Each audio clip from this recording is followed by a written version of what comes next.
There you are. Hope I find you well. We're going to sing our hymns, and I think you know which one I'm coming out with. Sweetheart of Jesus, fount of love and mercy, today we come thy blessing to implore. Oh, touch our hearts, so cold and so ungrateful, and make us love thee more and more each day. Sweetheart of Jesus, we implore. Oh, make us love thee more and more. Sweetheart of Jesus, make us pure and gentle, and teach us how to do thy blessed will, to follow close the print of thy dear footsteps, and when we fall, sweetheart, oh, love us still. Sweetheart of Jesus, we implore. Oh, make us love thee more and more. Isn't that lovely?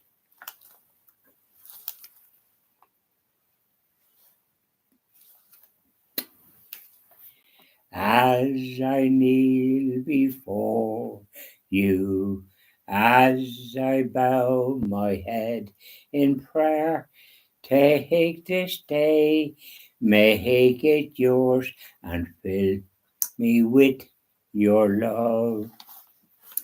Ave Maria, gratia plena, Dominus tecum, benedicta tu.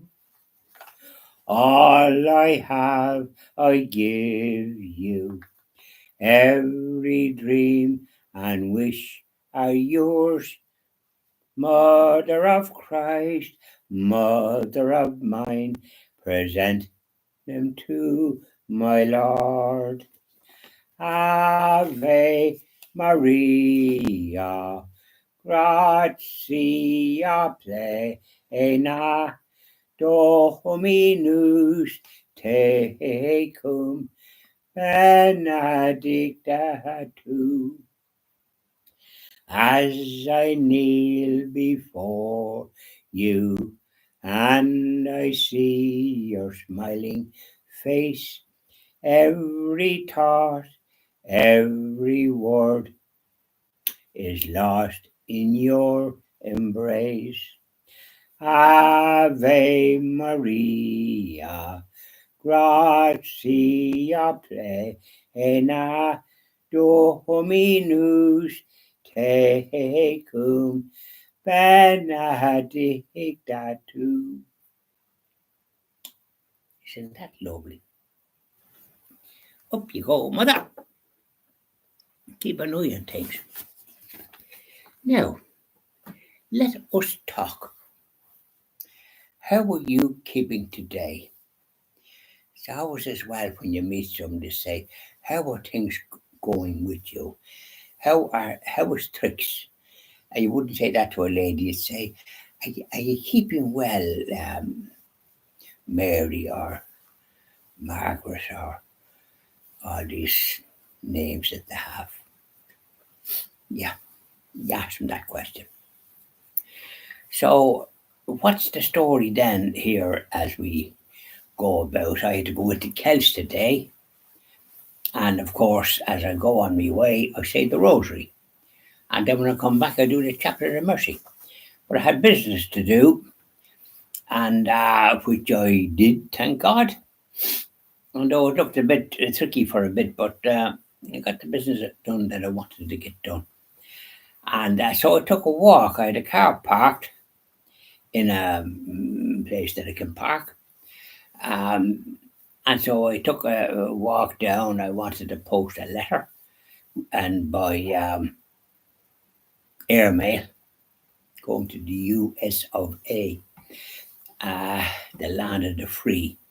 And so I did all that. And the post office, 220 for the stamp, which didn't seem quite reasonable to me. where it was going, and so they kept it in the post office. Was your uncle? Yeah, they kept it there, so I thought maybe I might be putting it in the post box. But no, they didn't look after it. And so then I took a stroll down then a different way. And I was strolling down. I bumped into a chap, and he kind of seemed to recognise me. So we chopped and we stopped and had a chat.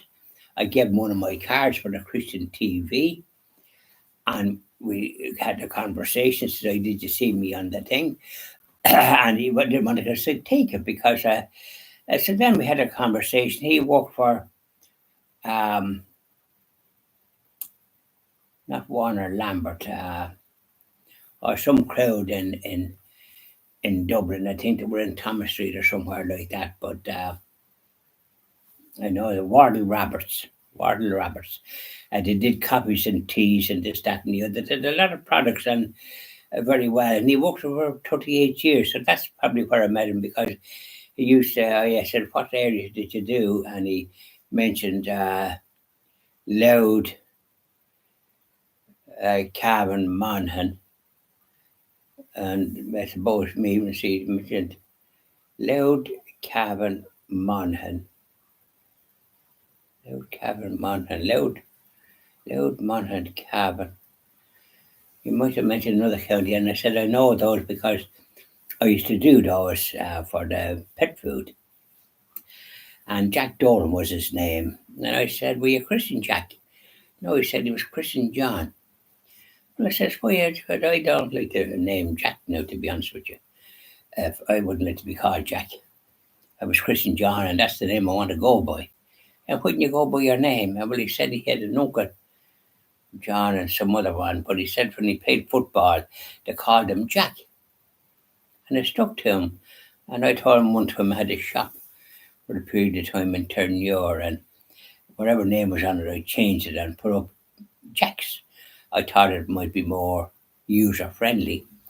But I had young lads from around a respectable neighbourhood. I was in a goodish neighbourhood. And they were coming in saying, where's the Jacks? You mean in the toilets?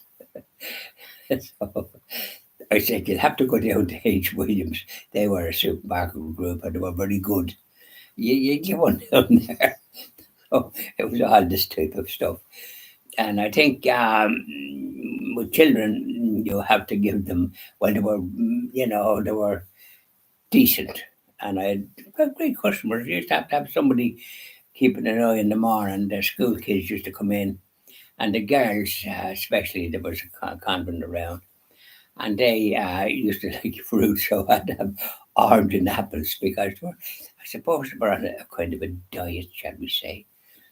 And some of them were on the stout side, but the shop would be full because if there was too many in you wouldn't want to be going out behind your back because you couldn't even have a lad at the door. He volunteered and he let them in, and as Corners, that I could actually deal with them, the ones that were in front of me, keep my eye on in case, because I had a counter with all the chocolates in it, and I used to have to get a new box of Mars bars every day. They sold out. Goodo and other ones as well, other bars sold out. Kit Kat. I had to get a box of that every day. Well, I'd have a few boxes, but there was a cash and carry beside me, so I was able to avail of that without having to have stocks, because it all cost money. And then I dealt with a couple of wholesalers and I got stuff delivered as well. I think I dealt with the cigarette companies as well. So, anyways, they were just, why was I talking about that?